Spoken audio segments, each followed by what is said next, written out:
کتنی آسانی سے لوگ کہہ دیتے ہیں نا فلاں زانی ہے. جانتے ہیں اگر آپ نے کسی پر زنا کی تہمت لگائی، فار ایگزامپل کوئی زید ہے، آپ نے کہا کہ یہ زنا کر رہا تھا، آپ اس کو ہلکے میں نہیں لیا جائے گا. آپ نے کہہ دیا تو کہہ دیا. اسلامی نظام ہوگا تو آپ کو قاضی اسلام بلائے گا، حاکم اسلام بلائے گا. تو اپنی بات پر گواہ پیش کر، اپنی بات پر گواہ پیش کر. فلاں زید کے بارے میں تو نے کہا کہ یہ زنا کیا ہے، گواہ لے کے آ. ایک گواہ نہیں، 4 گواہ لانے پڑیں گے اس کو. اور وہ بھی 4 گواہ کیسے؟ اللہ اکبر. مسائل شرع یہ بتائے ایسے گواہ چاہیے کہ انہوں نے اس کو زنا کرتے ہوئے ایسے دیکھا ہو جیسے سوئی میں دھاگا پیروتے ہوئے دیکھا جاتا ہے. اتنا قریب سے دیکھا ہوا ہو، شک نہ ہو ان کو. ایسا دیکھا ہو تو گواہ بن کر کے آئے، ورنہ گواہی نہ دو. ہاں اگر اس نے کہہ دیا اس نے زنا کیا اور گواہی نہیں لایا، اس کے لیے کیا سزا ہے؟ سورہ نور کی شروع کی آیتیں 18ویں پارے میں اللہ تعالیٰ فرماتا ہے فَإِذْ لَمْ يَأْتُوا بِأَرْبَعَةِ شُهَدَاءَ فَاجْلِدُوهُمْ 80 جَلْدَةً. اللہ فرماتا ہے اگر وہ 4 گواہی نہیں لایا جس نے تہمت لگایا تھا، اللہ فرماتا ہے حاکم اسلام کو چاہیے کہ وہ اسے 80 کوڑے مارے. کس کو؟ زنا کرنے والے کو نہیں، جو زنا کی تہمت لگایا تھا اس پر.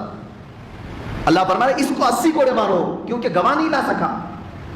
اتنا آسان سمجھتے ہیں لوگ، کسی کو بھی کچھ بول دیتے. آج اسلامی نظام ہوتا تو پتہ نہیں کتنوں کو 80 کوڑے لگتے. اگر تم گواہ نہیں لا سکتے تو بولو بھی مت ایسا جملہ. چلے آج یہ سوچتے ہوں کہ یہاں تو کوڑا درہ کچھ بھی نہیں، کون مارنے والا ہے؟ جس کو چاہے ہم بولیں گے زانی ہے، زنا کرتا ہے، معاذ اللہ. میں آپ کو بتاتا ہوں میرے عزیز، جب دنیا میں 80 کوڑوں کی سزا ہے تو پھر آخرت میں کیا سزا ہوگی اگر تم گواہ نہیں لا سکے. ہاں کچھ لوگ ایسے ہیں، ہم نے ایک صاحب کو پکڑ کے پوچھا آپ فلاں کے بارے میں ایسے کہہ رہے ہیں، اس کی عورت بہت بدکار ہے، غلط لوگوں سے اس کی سنگت ہے اور زانیہ ہے، یہ لفظ ہوا. میں نے کہا آپ نے دیکھا یا آپ کے پاس کوئی گواہ ہے؟ کہا نہیں، لوگ بولتے ہیں اس طرح سے. مشہور ہے حضرت، یہ بات مشہور ہے. میرے عزیزو 1000 مشہور ہو، شریعت یہ کہتی ہے کہ ایسا دیکھا ہو جیسے سوئی میں دھاگا پھروتے ہوئے دیکھا ہو. جب تک تو کسی کے بارے میں نہ بات کر، ورنہ تیرے اعمال کی خبر تو رکھ. 80 کوڑے دنیا میں لگائے جائیں گے، اور اگر دنیا میں جو سزا نہیں ہوئی اس کا 100 گنا بڑھا کر کے آخرت میں دیا جائے گا.